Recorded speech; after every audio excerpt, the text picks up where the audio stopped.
আজকে আপনাদেরকে তৈরি করে দেখাবো খুব মজাদার আর খুবই সহজ পটেটো ফ্রাইস রেসিপি কিভাবে বাসায় তৈরি করতে হয়। এই রেসিপিটি যদি আপনারা একবার শিখে যান তাহলে বাইরে থেকে আর কিনে খেতে হবে না। খুবই মজাদার আর বানানো খুবই সহজ। তো দেরি না করে চলুন রেসিপিটি আপনাদেরকে শিখিয়ে দিচ্ছি। প্রথমেই আমি নিয়ে নিব দুটি মিডিয়াম সাইজের আলু।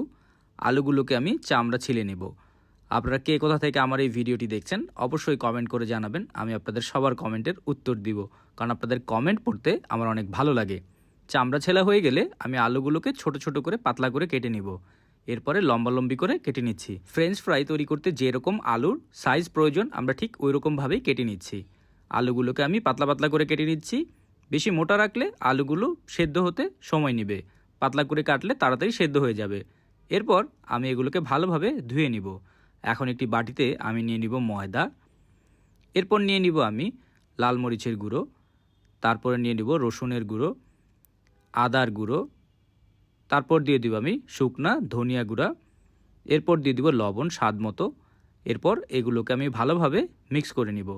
মিক্স করা হয়ে গেলে আমরা এই মিশ্রণ থেকে সামান্য অংশ আলাদা করে রেখে দিব। পরবর্তীতে আমরা ওই মিশ্রণটি ব্যবহার করব। অন্য একটি বাটিতে আমি সামান্য মিশ্রণ আলাদা করে নিচ্ছি। এরপর এর উপর আমি দিয়ে দিব পানি। পানি দিয়ে ভালোভাবে মিক্স করে আমরা একটি পাতলা মিশ্রণ তৈরি করব। খেয়াল রাখবেন একসাথে সব পানি দেওয়া যাবে না, অল্প অল্প করে পানি দিয়ে আমরা একটি পাতলা মিশ্রণ তৈরি করব। দেখতেই পাচ্ছেন আমি অল্প অল্প করে পানি দিয়ে মিশ্রণটি তৈরি করছি। ঠিক আপনারা এইভাবে মিশ্রণটি তৈরি করে ফেলবেন। এই মিশ্রণটি যখন তৈরি হয়ে যাবে তখন আমাদের ছোট করে কাটা আলুগুলোকে এই মিশ্রণের ভিতরে আমরা ভালোভাবে ডুবিয়ে নিব। আপনারা চামচ বা হাতের সাহায্যে এই আলুকে ভালোভাবে এই মিশ্রণে ডুবিয়ে নেবেন। মিশ্রণটি যখন আলুর গায়ে ভালোভাবে লেগে যাবে তখন আমরা এইকে নিয়ে দিব আমাদের সেই ময়দার মিশ্রণে। ময়দার মিশ্রণে ভালোভাবে সবগুলোকে দিয়ে আমরা মিক্স করে নিব, যাতে ময়দার মিশ্রণটি আলুর গায়ে ভালোভাবে লেগে যায়। যখন এই মিশ্রণটি আলুর গায়ে ভালোভাবে লেগে যাবে তখন আমরা এগুলোকে ভাজতে নিয়ে যাব। ভাজার জন্য অবশ্যই আমরা ব্যবহার করব মিডিয়াম গরম তেল। আমি একটি ফ্রাই প্যানে মিডিয়াম গরম তেল করে রেখেছি। এখন এই আলুগুলোকে আমি মিডিয়াম গরম তেলের উপর ছেড়ে দিব। একটি একটি করে সবগুলোকে তেলের উপর ছেড়ে দিতে হবে। এরপর সবগুলোকে কিছুক্ষণের জন্য এক পাশ ভাজতে হবে। এক পাশ কিছুক্ষণ ভাজার পরে আমরা এগুলোকে একটি চামচের সাহায্যে নাড়া দিয়ে উল্টে দিব।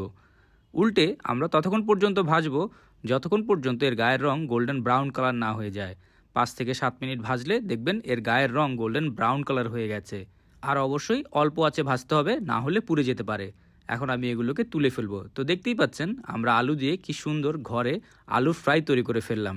এটি খেতে বাহিরের ফ্রাইস থেকেও অনেক গুণে ভালো আর স্বাস্থ্যসম্পন্ন, যেহেতু আমরা বাসায় তৈরি করেছি। এরকম মজার মজার রেসিপি পাওয়ার জন্য টোস্টেড বাংলা পেজকে অবশ্যই ফলো করবেন। আর ভিডিওটি যদি আপনাদের ভালো লেগে থাকে একটি লাইক অ্যান্ড শেয়ার করতে ভুলবেন না। সবাই ভালো থাকবেন, সুস্থ থাকবেন আর মজাদার খাবার ঘরে তৈরি করে খাবেন।